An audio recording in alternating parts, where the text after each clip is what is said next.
Sodom and Gomorrah.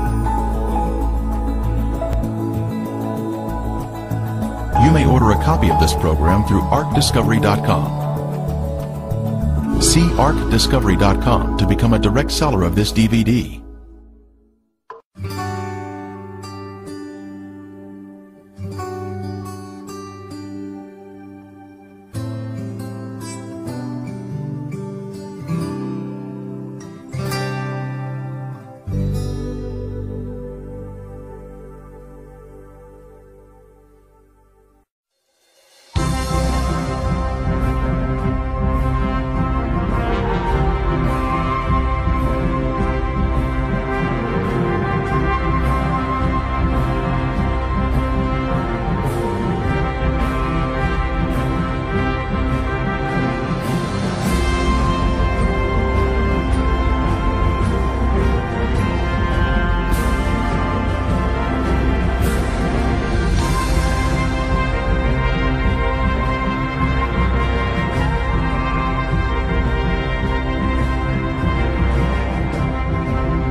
Sodom and Gomorrah.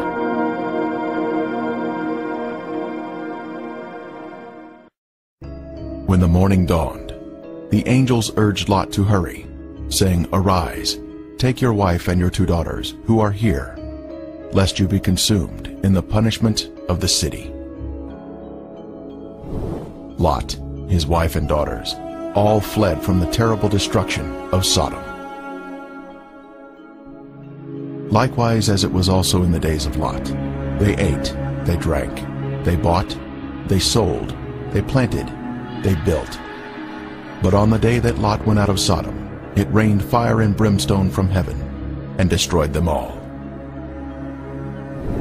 Wicked men were punished by the Lord in a divine judgment of fire. The intense heat consumed the wicked cities and their inhabitants.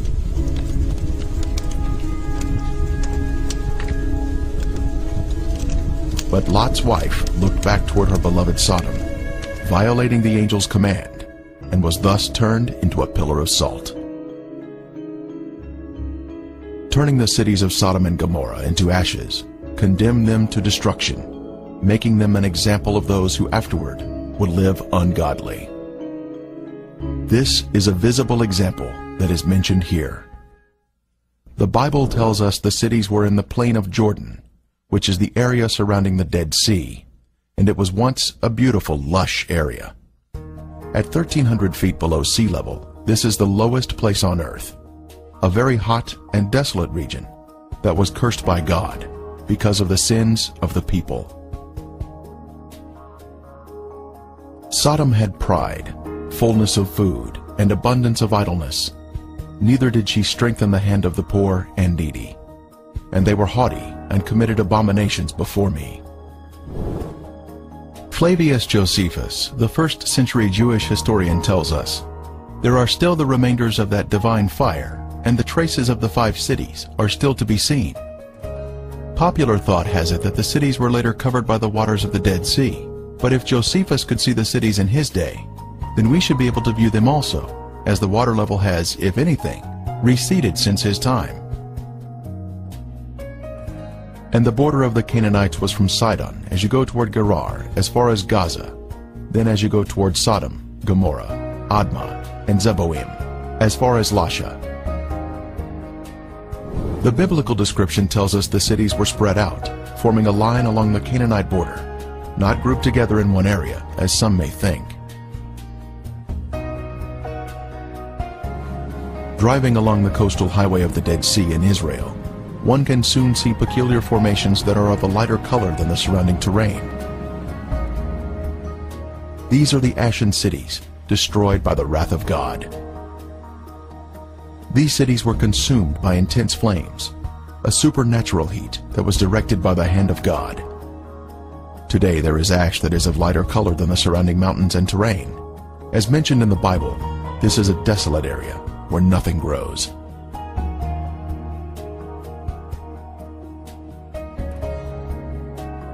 Inspecting the formations closely, one can see structures containing man-made elements, such as 90-degree angles. Even though the buildings were consumed by the fire, the remaining ash in these cities is comprised of a heavier material due to the inclusion of brimstone or sulfur, and still retains some of the original shapes of man-made structures. This stunning structure stands out as a singular formation with 4 sides, surrounded by a deep moat.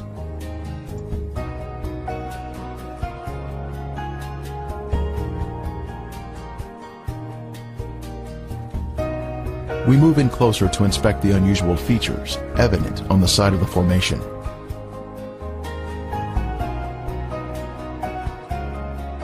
On the side of the structure, this swirling pattern is different from any type of sedimentary rock or soil that would normally contain horizontal, even layers.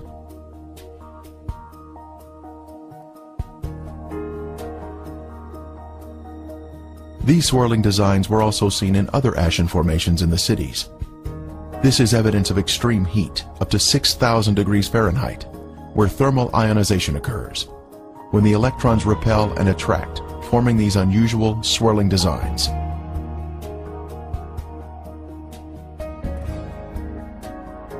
In Lot's day, this area was a swirling cauldron of death and destruction, rained down from the Lord in heaven.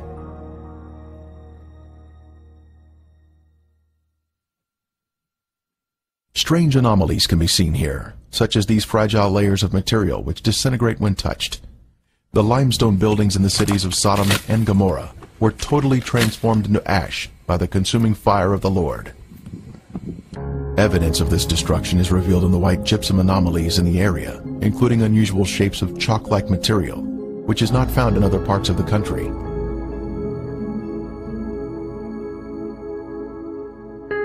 Even layers of white and gray material can also be seen, comprising gypsum and ash. At the time of Elijah on Mount Carmel, the Lord sent down a superheated fire from heaven, consuming the stone altar and sacrifice, turning them into ashes. Then the fire of the Lord fell and consumed the burnt sacrifice, and the wood, and the stones, and the dust, and it licked up the water that was in the trench. We are also told, "For the Lord your God is a consuming fire, a jealous God." When God unleashes a consuming fire, it will turn stone into ashes. At the perimeter of this city, one can see this amazing Sphinx still standing today. It was a pagan symbol positioned at the edge of town, and was thought to protect the inhabitants from harm. The Sphinx stands alone as a singular structure with a defined shape.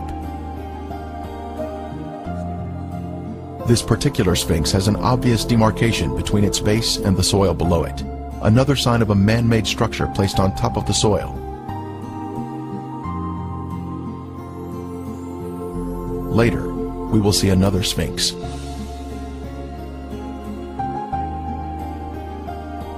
From a higher level, a large section of gypsum has fallen down here. It clearly exhibits the alternating layers of white ash that is calcium sulfate, gray ash that is calcium carbonate.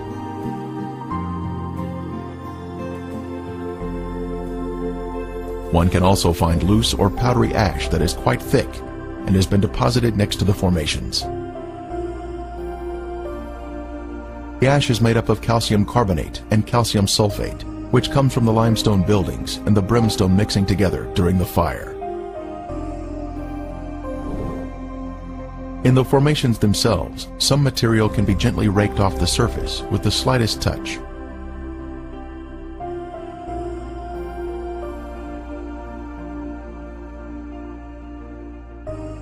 Looking down the city streets, one can notice man-made shapes which are not found in nature.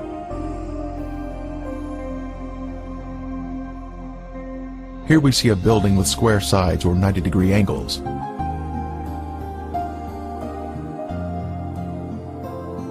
From the opposite side, we can see the same symmetrical structure and man-made angles.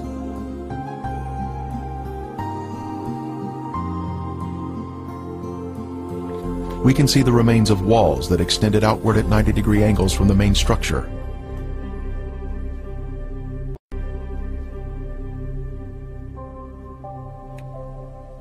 Once again, further evidence of man-made construction. Here we can see square windows that are visible in the walls of the structures, which give us a view of the past. Scanning the city for signs of prior habitation, we can see in the foreground a tower of cylindrical design, positioned at the edge of the city.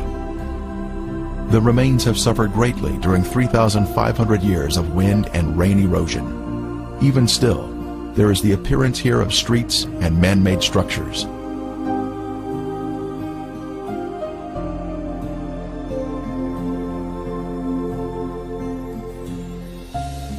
Here in the foreground, we have a conical shape, resting on a raised area.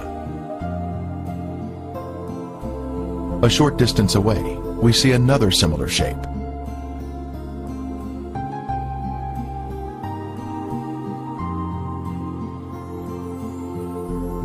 As we pan across the city, we can see in the distance an arched doorway that exhibits a symmetrical shape even to this day.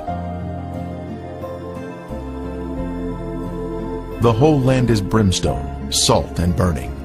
It is not sown, nor does it bear, nor does any grass grow there, like the overthrow of Sodom and Gomorrah, Admah and Zeboim, which the Lord overthrew in his anger and his wrath. More anomalies are found in the cities. In this case, we have a large hardened clump of material that we broke open, revealing layers of previously heated material, including gypsum crystals, created by the combination of limestone and sulfur. From the intense heat, various objects were melted in the cities. Here we have some material that was boiling on top, while the remainder of the substance pooled at the bottom, creating a solid base. A very unusual find here, but just another strange anomaly not found in other areas of the country.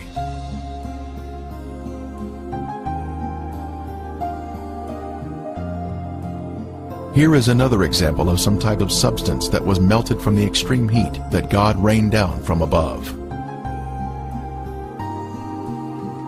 Resting on the ground, we find an unusual layer of gypsum crystals.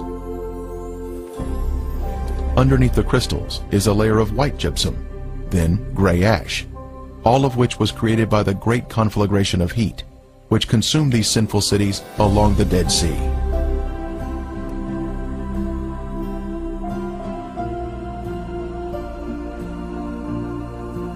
Once again, we find more gypsum, this time in a circular formation of crystals, all radiating outward.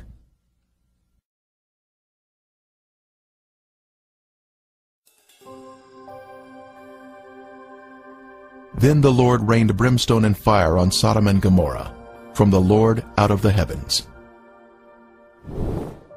Brimstone.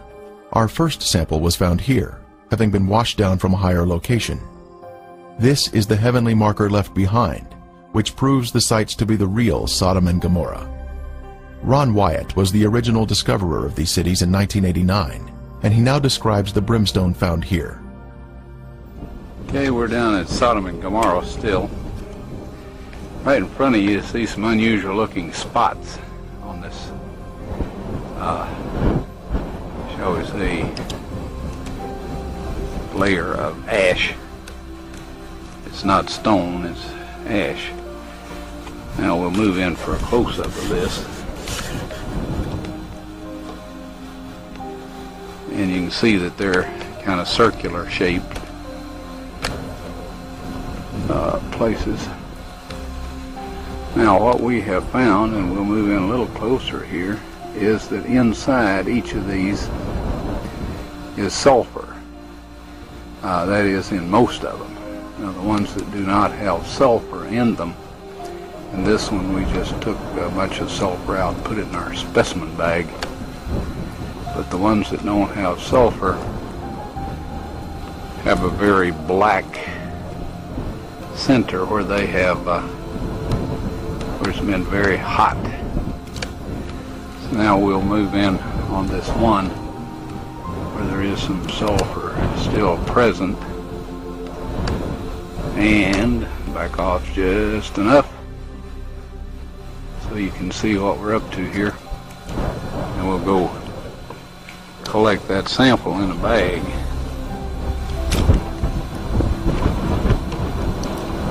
Before I started using this knife, it was very, very sharp.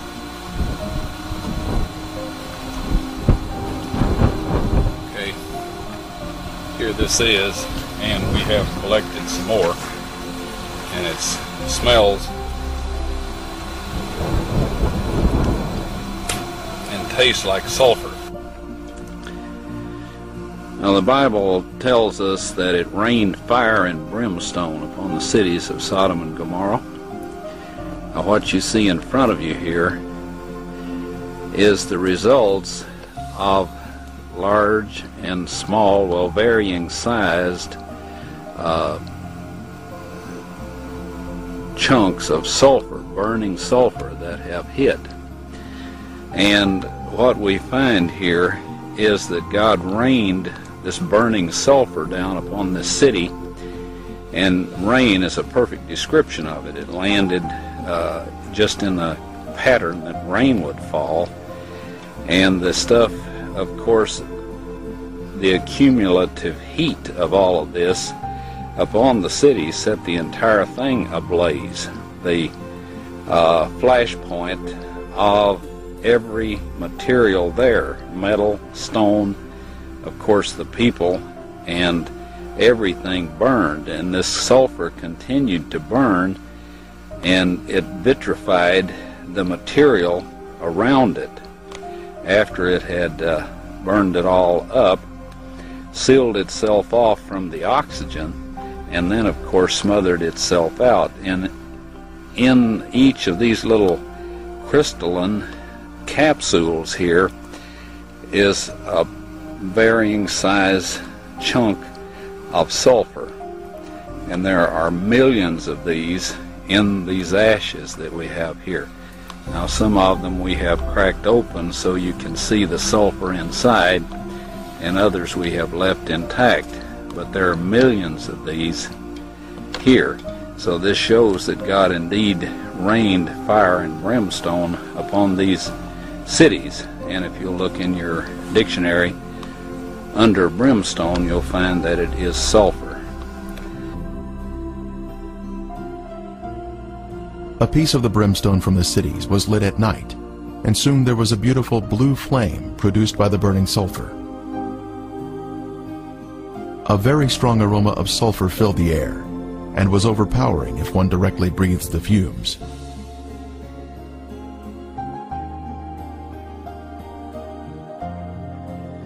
Exploring the cities further, more brimstone was found of various shapes and sizes.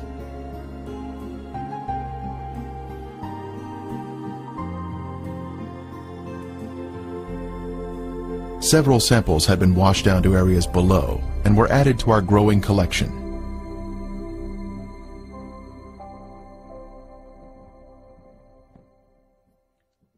This brimstone is made of monoclinic, white sulfur that has been burned or cooked at a high temperature. It is quite different from natural sulfur that is formed in geothermal areas. Samples were taken to a lab for analysis.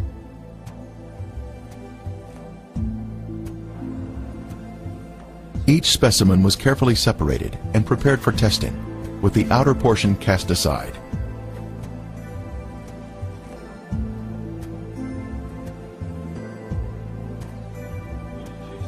Next, the samples were dried and placed in a rock crusher. Then they were pressed onto a disc. Then they were loaded into a machine for the semi-quantitative X-ray analysis. Each sample was individually transported into the testing chamber for analysis. The results proved to be quite amazing.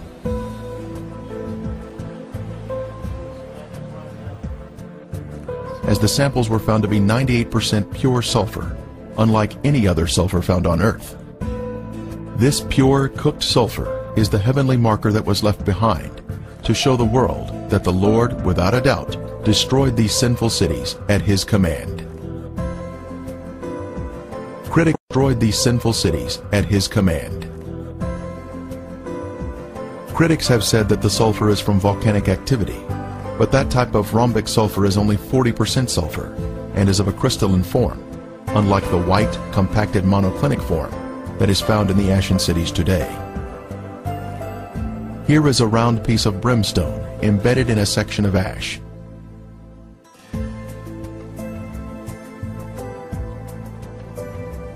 Another clump of ash contains a piece of brimstone that has a burn ring surrounding the unburned sulfur inside.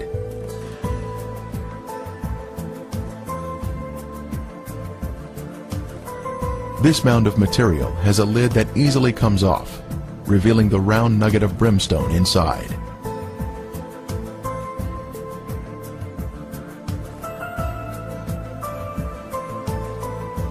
As we gaze across the southern end of the Dead Sea, we can view the El Lisan Peninsula in Jordan. Apparently the city of Gomorrah extended over to this peninsula in the days of Lot. One can find the same white formations in this area. Ashen formations are seen, including walls extending out at 90-degree angles. We can also see clumps of gypsum scattered on the ground, like this one here. Brimstone is also found in this area. Incredibly, a Byzantine-era church was constructed here, as noted on this sign, built here because the area was known for its biblical significance.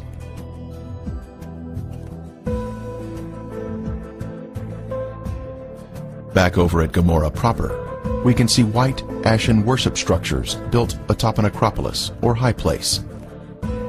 Both a sphinx and ziggurat are seen here, side by side, much like what we see in Egypt at Giza, with the Sphinx and the pyramids built in close proximity to each other.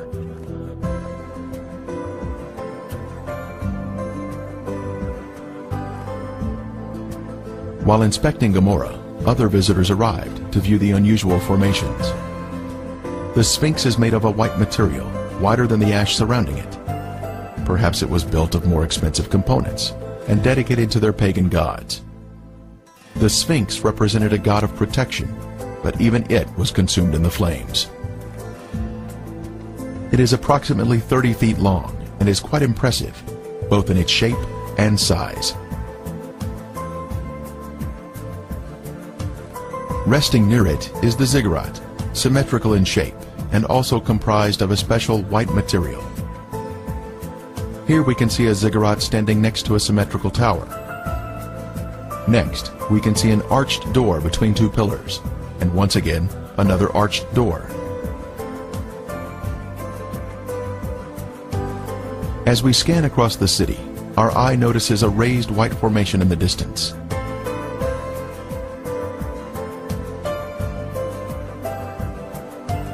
As we near the formation, we can see it is in the shape of a ziggurat. It turns out there are actually two ziggurats on this raised acropolis.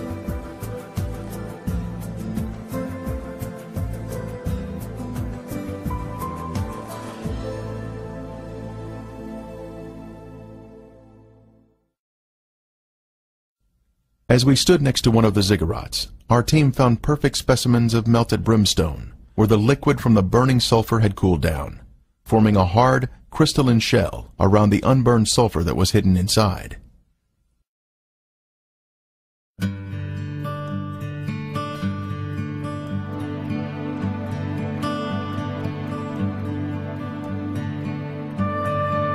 On the outside of the ziggurat, we spotted a piece of brimstone fused into the side of the formation, Using a knife, it was opened, revealing the pure brimstone inside.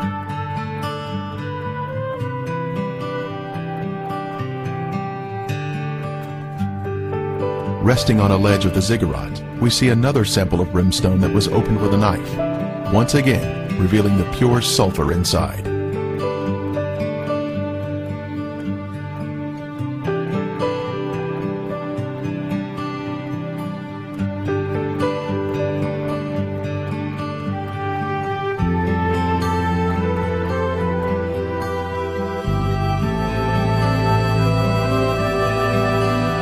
The most impressive evidence was this cremated bone fragment that was left behind from some lost soul of Gomorrah. The bone marrow inside was cooked until it had turned white. This is a moving testimony of God's power to destroy those who reject the Holy Spirit. Are we in the will of God, allowing the Holy Spirit to guide us into obedience?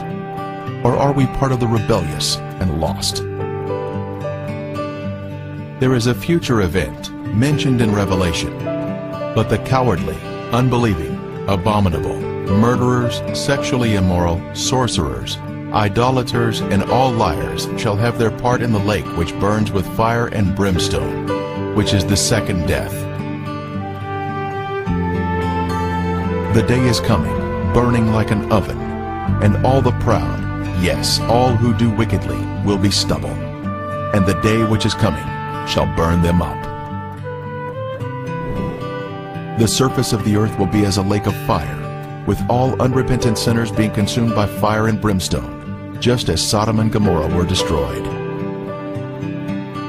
Friend, there is only one way to escape the punishing flames of the second death, and that is through Jesus Christ. Won't you ask Him to take over your life today?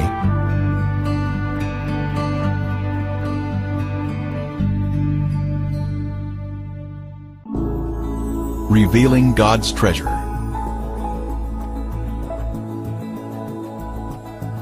You may order a copy of this program through arcdiscovery.com. See arcdiscovery.com to become a